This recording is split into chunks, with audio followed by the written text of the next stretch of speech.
The man desperately rolled down the window and reached his hand out. He wanted to see how deep he was buried by the mudslide, but as soon as his hand went out, the pressure caused the dirt to start flowing into the car. Jack held his breath, pushing against the wet dirt, and quickly rolled the window back up. Luckily, he made it through everything just fine, but as soon as he sat back down, the sunroof cracked again. He quickly pressed it with his left hand and grabbed some tape, trying to stop the glass from shattering. It didn't work at all. He had no choice but to grab the steering wheel lock, pull it off and put it in the center of the sunroof. Finally, it worked. Jack was overjoyed and grabbed a bottle of water, drinking it all. But when he finished, he realized it was the last of his water supply. Still, guilt couldn't overcome his thirst. Looking at the small amount of water left, he hesitated, then drank it all.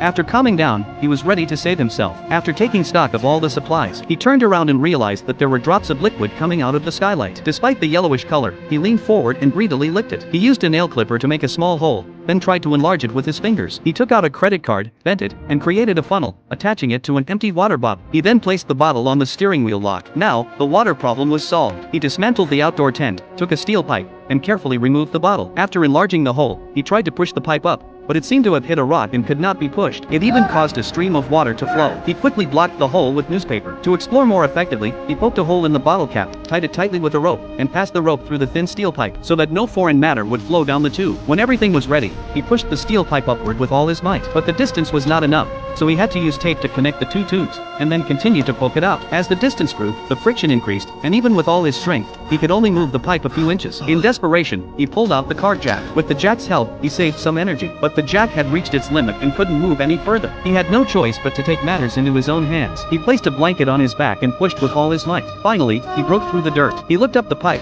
but it was still dark in front of him. Jack took a straightened wire hanger and shoved it up the pipe. With a click, it felt like a miracle had happened. He took a deep breath and then kept praying. Sure enough, looking up the tube, a glimmer of sunlight appeared. Oh yeah! Woo! I'm down here! He eagerly sucked in a few breaths of fresh air, then started yelling for help. Jack yelled for a long time but got no response. Then he had a sudden flash of inspiration. He grabbed his nail clipper, cut the rope, and took out newspaper and matches. After lighting the newspaper, he burned the iron pipe while shouting. He hoped someone would see the smoke and come to his rescue, but setting fire in the confined space was a deadly mistake.